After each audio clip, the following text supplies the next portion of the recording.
The partnership is centered on making sure that the IEC accesses the journalists and gives them the best information from the horse's mouth with regard to the elections, and they make sure that if they need any additional information, they are able to access the IEC itself, so that it speaks for itself, and it makes sure that the right and correct information is given to journalists. You need to remember that when it comes to the IEC, it cannot reach every corner of the country, and therefore by working with the journalists in the country, it uses their platforms and it makes sure that those platforms are the ones that bring this information to the journalists, to the community, and the community therefore is able to have all this information about the elections from A to Z, because the media has been the extension of the arm of the IEC through this relationship.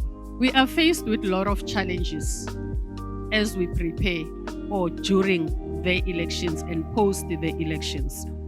One of those challenges is how the media reports, whether it's social media, print media, electronic media, but we have challenges. Most people not going to the polls. But when you want to check, according to the research that was commissioned by the Human Sciences Research Council, most of the issues don't relate to the commission. People are citing service delivery, which is not the responsibility of the commission. People are citing unemployment, which is not the responsibility of the commission. But those issues are affecting the work of the commission because we've dropped in terms of people going to the polls. If you're making serious allegations, you must give the other side a chance to respond. I think a lot of stuff that's currently happening on social media, you'll see a video of somebody saying something, and you have no proof as a journalist that that thing is true. But as a journalist, we have this thing of just saying, well, so-and-so alleges this. You have to give everybody a right of reply. You can't simply go on platforms and write allegedly, and feel that covers us. It doesn't cover us. And then it erodes the trust again with the public. We've already surpassed numbers that we've seen in the previous training that has been done in 2024, where we had just over 400. Now we've gone far, and we're thinking that we're probably going to set a record in terms of the number of media practitioners that are trained through this. We're hoping that out of this, the media will be able to report credibly.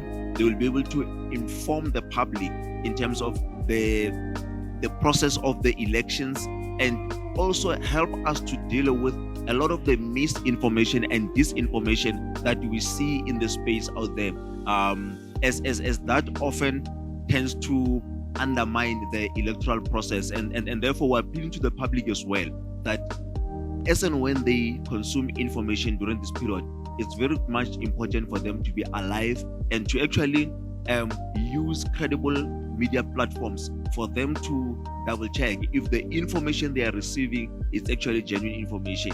And we think that that is going to assist greatly in ensuring that the integrity of the processes that we have embarked on during these elections is not questioned. How do we go about identifying false information? What does it make you feel? This may sound a little bit silly, but a lot of the time, the false information we see circulating, and that does really well, that is really popular on social media, is something that causes an emotional reaction, right? And we know that's something that makes people very scared or is very shocking. We know this from journalism as well, is something that's going to do numbers, right? It's going to get really popular. So that's a sort of first intuitive check that you can do when you see something. Community media plays a major role in strengthening democracy during local government elections, especially in communities that may not fully be reached by national media in South Africa. Anyone who is eligible to vote on the basis of citizenship, on the basis of themselves possessing the ID smart card or the ID book or the TIC, which we call temporary identity certificate, obtainable from Home Affairs, and at the age of 16. Those are the people who are eligible to register themselves as part of the voters' roll. To the IEC, they must continue with the good work that they've been doing over the years in terms of ensuring that we run free and fair, successful elections. And as the South African Local Government Association, we're fully behind them. We want to urge the public to take advantage of the coming process of voter registration to ensure that you are also registered to vote. I have already checked myself. I'm registered. I'm ready to participate in the coming local government elections come the 4th of November 2026. I've already checked myself. So go and make sure that you are registered to vote. It is your right, it is your power for you to choose the government of your choice, for you to participate in decision making. The partnership is very helpful. Our appreciation to SANEF for this wonderful session.